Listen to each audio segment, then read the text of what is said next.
Hey, what's up, stream keepers, and welcome back to my channel. Just before we start, I want to give a special shout out to John Daryl Sanchez Gonzalez. Hope I pronounced that right. And one of the reasons why I did that is because we have been communicating, and he's interested in learning a lot more about stream breeding and selective breeding. And he mentioned to me that he watches my video, multiple times, and while he watches it, he actually reads the blog at the site so that he actually captures and understands the whole concept of what I was trying to actually communicate and share with every one of you. So I think that's dedication, and he has shown me his streams, and he really wants to understand how to, what can be done to improve further in terms of his lineage, in terms of his breeding, in terms of his streams as well. So special shout out to you, John. Continue to watch my channel and support it. So coming back to today's topic, actually I wanted to talk to you guys today about one of the topics that in the last few episodes, I talk about the guiding principles, right? The 4 guiding principles. And while we have the fundamental blocks where you have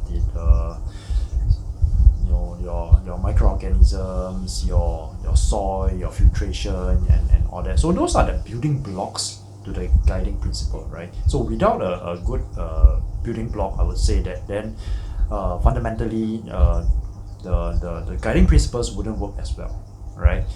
So in today's topic, I want to share with you guys in terms of how on the first vertical, which is the first pillar, which is keeping streams alive, right? So basically what it meant is that without those building blocks at the bottom, that pillar wouldn't be standing, right? So when I thought about this, and what I want to actually share and talk about is that I have actually written this I think a couple of years back. I think that's one of the posts talking about simplicity, right? So the opposite of simplicity is complexity. So that's where the fallacy, and where there's a lot of products on the market trying to confuse rather than help breeders. I think that that kind of swing the pendulum wildly in the sense that breeders who are really keen in keeping their streams and trying to breed their streams get confused by so many types of information that's available on the market, right? So I don't fault actually the products on the market, because the reasons is the products that are on the market is always a supply and demand, right? So if there's no demand, then there wouldn't be a supply. So it works that way, right? If there is supply, and then people knows that there's not much demand, then the supply will drop off, and then that product will not be on the market for long. So today I want to talk to you guys about that first guiding principle, which is alive, keeping streams alive. And one of the things is one of the first we talk about is soil, right? So we have multiple types of soil in the market. We have different brands in the market, and we have even soil that do not even contains which are not active active soil. Active soil in the sense that it doesn't leaches ammonia.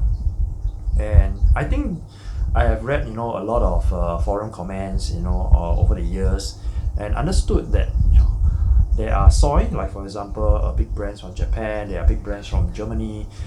So this soil leaches out ammonia, right? So during the cycling process, you want ammonia, because without ammonia you will not have any beneficial bacteria, right? So you need to have ammonia to cycle the tank, right? So I think people were saying that, oh, I have the ammonia, and then I want to have I want to get my streams into the tank quickly, and then that's where the problem comes. So when there's an ammonia spike and you put the streams in, then the stream die. And then this group of people will start to say, oh, the soil is not good, the soil is so they start complaining about the soil, right? But I think some of these brands, these products, they actually hear hear the concerns of the breeders, and then they come out with soy that doesn't releases ammonia. Then how are we going to cycle a tank without ammonia source, right? So unless you want to dose separately an ammonia source, then I think that's still fine. But if you want to start out a tank without cycling using an ammonia source, then I'm not sure how you're going to cycle without ammonia source, right? So regardless whether it's external input of ammonia source or it's leaching from the soil, I think people need to be cognizant about why are there products in the market and how it was being developed and the reasons behind it being developed, right? So for example, for myself, if I know that I need to cycle the tank with ammonia source, then I will get an active soil regardless of the brand. So as long as it has nutrients rich, it produces ammonia, it leaches ammonia, I think that soil can be utilized, right? Some of this soil on the market has maybe higher phosphate, higher nutrients in terms of different micro elements or micronutrients, and that may swing in the direction where you get maybe more algae, green water, and then the cycle maybe gets longer. But all these are fine. All these are rectifiable along the way, right?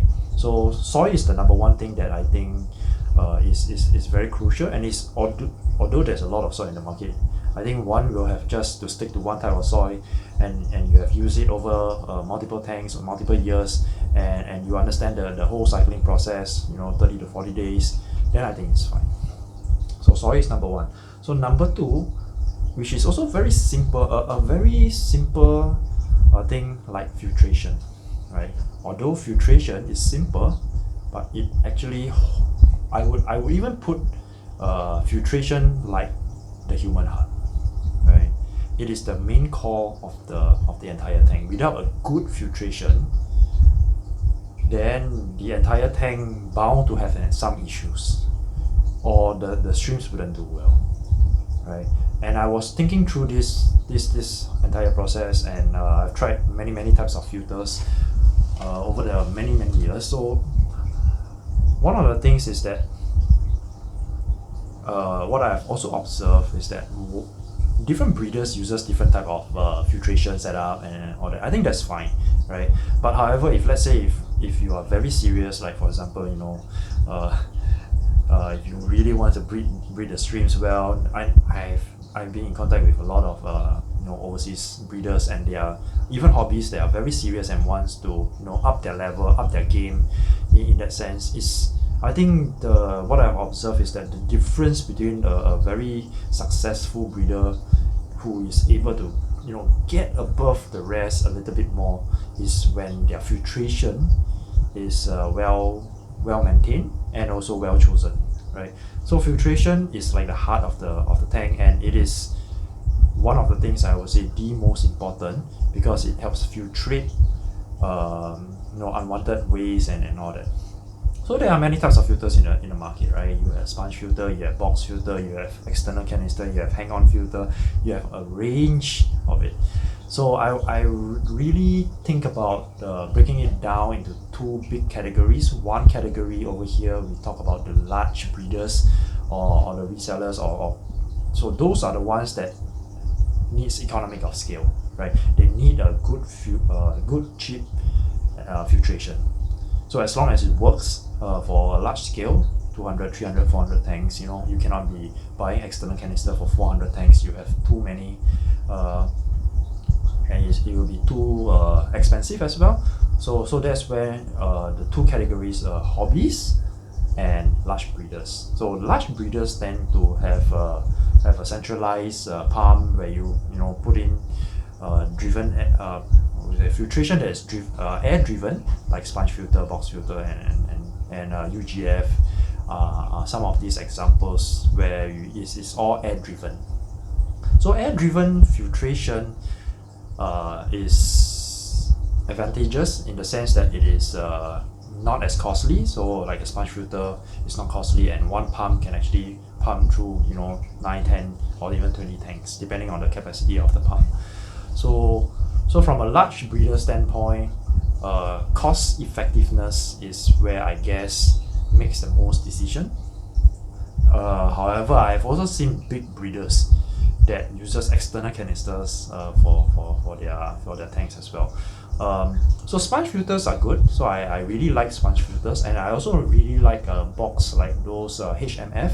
So those are air leaf, power leaf type. So these two are two of my favorite sponge filter type of things. And if let's say when we go large scale, then sponge filter is really a thing to go. However, we have to also keep in mind that sponge filters are only biological filtration. They do not have chemical, they do not have mechanical. So then we have to then tweak a little bit in terms of our setup to ensure that there's not too much mechanical waste or mechanical things that needs to be removed. And if there is, then we need to manually do it. So filtration is key, and large breeders, and they tend to go towards the sponges and cost-effective way to do it. But on the other hand, for hobbies, there is always there's more, how would I say, there is more bandwidth, I don't know, maybe more budget to actually spend, because you maybe have 10-20 tanks. You don't really need to go up to 200-300 tanks. When you have 10-20 tanks, you can actually splurge a little bit more. You want to get maybe some external canisters, filter, some even do some filtration, some you want to do hang-on filtration. So personally for me, I've tried most of it, and from my perspective, a small scale setup, I would say you can really splurge and give the best that you can to your streams, right? So you can have good filtration such as HMF, you can have good filtration such as a hang-on filter. So what I'm using right now for most of my tanks, they are the Toto filter. They are one of the filters that is in the market that actually forces the water that goes through an S-course, and then by the end of the S-course, it actually do not have any oxygen, right? The water does not have any oxygen, and that is where the nitrate removing bacteria is colonized over there, which helps to remove nitrates from the water column. So it's one of these filters in the market that actually has the capability to actually remove nitrate. So the key here is that whatever decision you make in terms of your filtration, just keep in mind that if you want to be successful later on, the great looking streams. So this right here is really key. So you want to really take time to evaluate and see how best you can actually provide the right kind of filtration to your tank. So that's number 2. So number 3 is about remineralizer. So remineralizer, I think this this is fairly straightforward for me. As long as you are able to get a good salt that is capable of getting to the general rule of 3 GH at 90 TDS, I think that's quite a good consideration, a good general rule that you can get. So remineralizer is the third thing that we want to talk about. So you have so what I'm using is Hua remineralizer. So that has 3 GH at 90 TDS. I have tested some at 3 GH at 120 TDS. So that didn't really work out for me, and I think most of the European breeders that I've communicated with and talked to, their TDS is about 100, I think 180, 100 to 240, but their GH is about 5 to 6. So I think that's in the ballpark. So on the fourth thing I want to talk about is actually food. So food, like most of my videos I want to talk about, is that be very careful, be very selective in terms of what you actually provide the streams, because whatever that you feed them, they will eat it, right? And there is really no control. For example, fresh food, or so like leaves and fresh leaves and all that, because even homegrown mulberry leaves or any types of fresh leaf, something may happen, right? It become quite difficult to know what is the cause. And I have issues in the past as well. When I was trying to feed mulberry leaf, I've been feeding mulberry leaf for quite some time, and one of the things that stopped me from doing it is because while it is all homegrown or organic and stuff like that, but the thing is there may be some trace chemicals that is polluting the leaves, even if after I boil them, I blanch them for 5-10 minutes, that didn't remove all these chemicals, right? So when I feed the streams, the streams didn't react greatly to it, so I lost that colony overnight. So I was also talking to one of these hobbies in Australia, and he has texted me, and say that oh, I'm actually getting stream death, and what I have done over the past couple of days is that I have fed mulberry leaves, and the streams start to get lethargic. So the stream don't get lethargic because of what they have eaten at first. It's because there is actually chemical compound in the tank, provided by the leach out by the fresh leaves. So it becomes very dangerous in that scan. It is very risky. For example, if let's say your colony it costs a lot of money, and because you wanted to feed this, and because everybody says that it's good, and then suddenly boom, you just lost your entire colony overnight. So to me, I think these are all lessons learned, and I would encourage that, for example, if you really want to feed fresh leaves and all of that, make sure that the source is good. So source is also very important. So do I feed any of the fresh leaves? I do. I feed organic baby spinach, and I boil them, but I don't do it now as often as I did last time, right? Because right now, when I see the streams that I'm keeping right here, they are breeding well, and the food that I'm giving them constantly, they are eating. And if they are keeping on, every month there is continuation of breeding, I think that's an indication that I think this process is working, and then I don't add other things in there. So food is important. So coming back, on the flip side of fresh leaf is dried leaf. So dried leaves are generally better because dried leaf, they are usually cured, and they are exposed to rain and sun and all that. So the chemical compound in them would be less reactive, like katapang leaves, guava leaves. I think those are fine. Those, if you really want to feed, I think the dry leaves are a safer bet than the fresh leaves, right? So the dry ones are generally better in that sense, based on my experience, right? So on the fifth thing that I want to talk about is biofilm.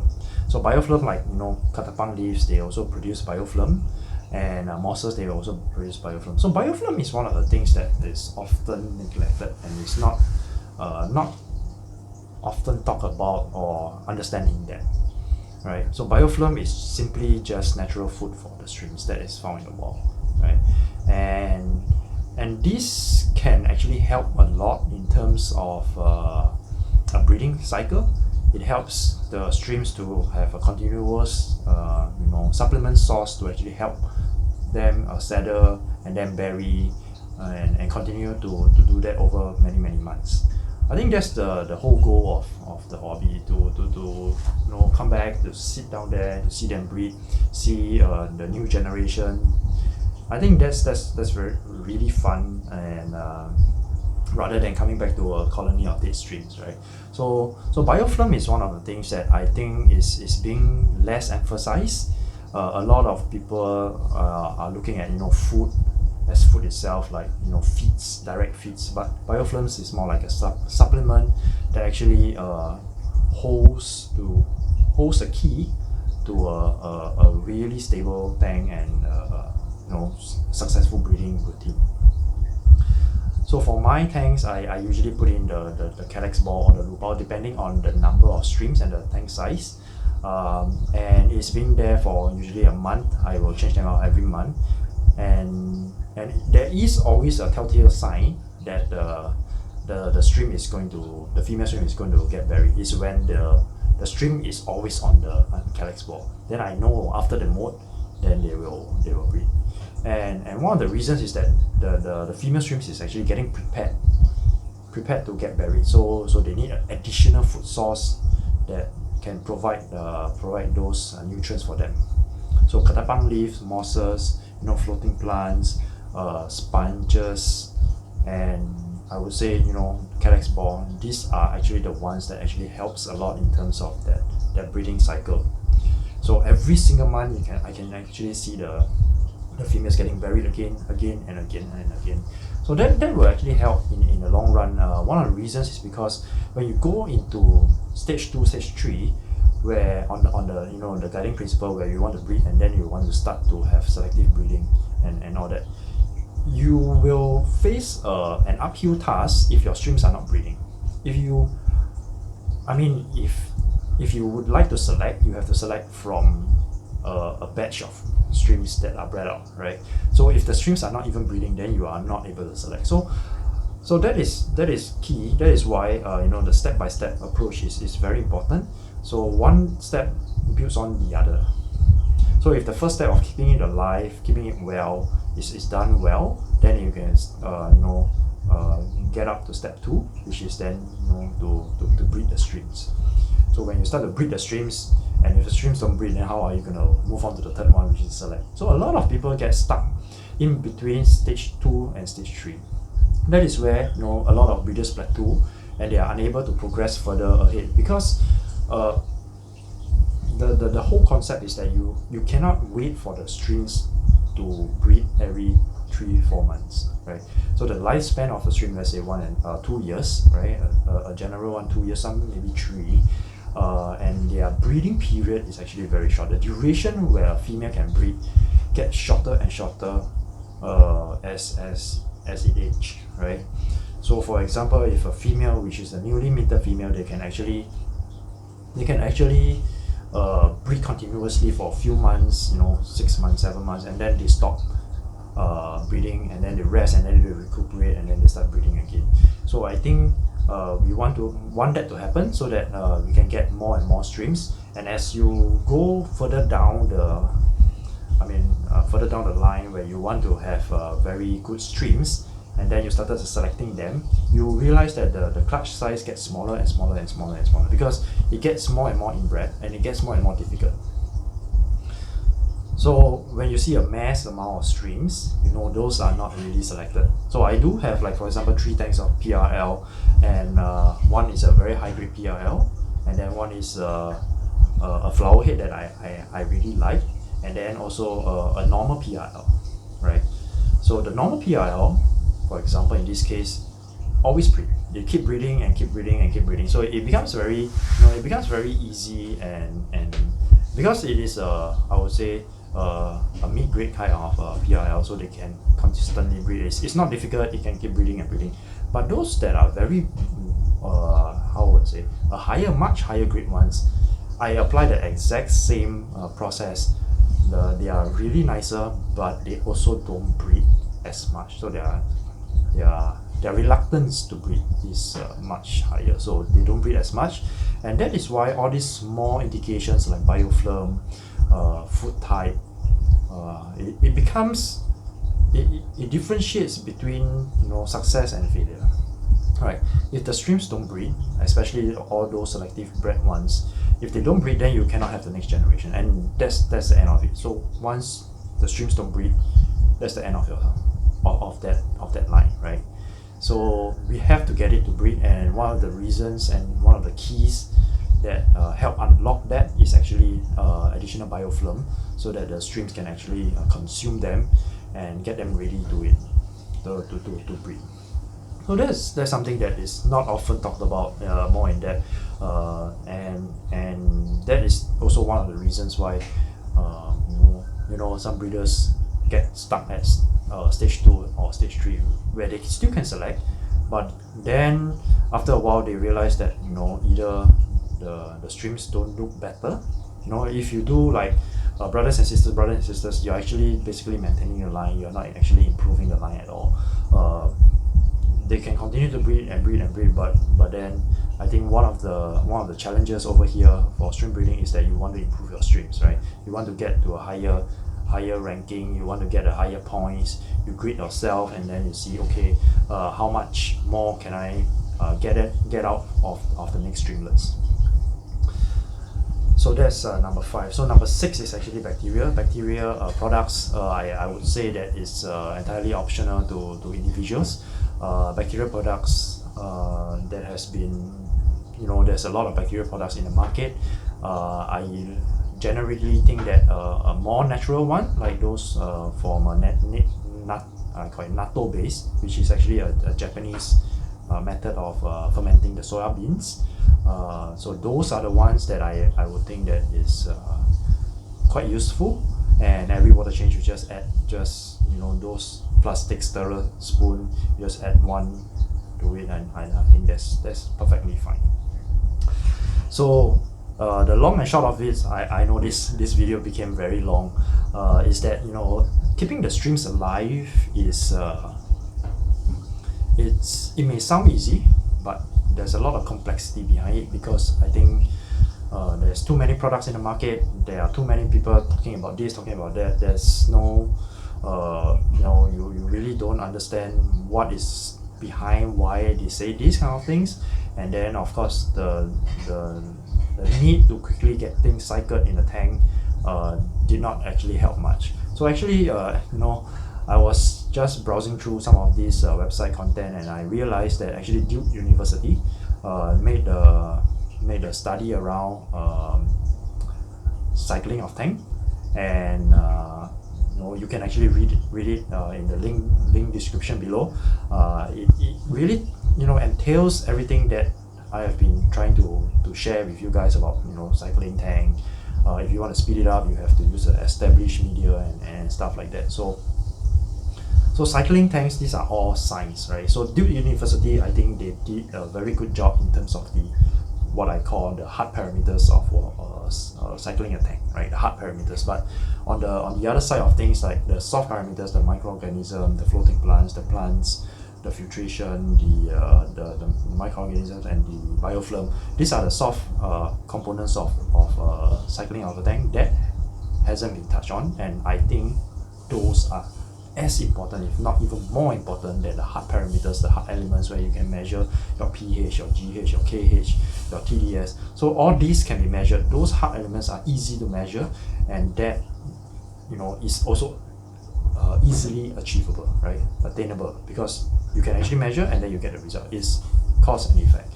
Whereas for the soft part, the soft element of things, which differentiate between a good breeder and a successful breeder and not a successful breeder, is because the soft elements of things cannot, or more or less cannot be measured. Like for example, how do you measure the amount of biofilm? How do you even measure the amount of beneficial bacteria, right? So that comes back to the very beginning, where you have active soil, you have ammonia release before you can even have beneficial bacteria, right?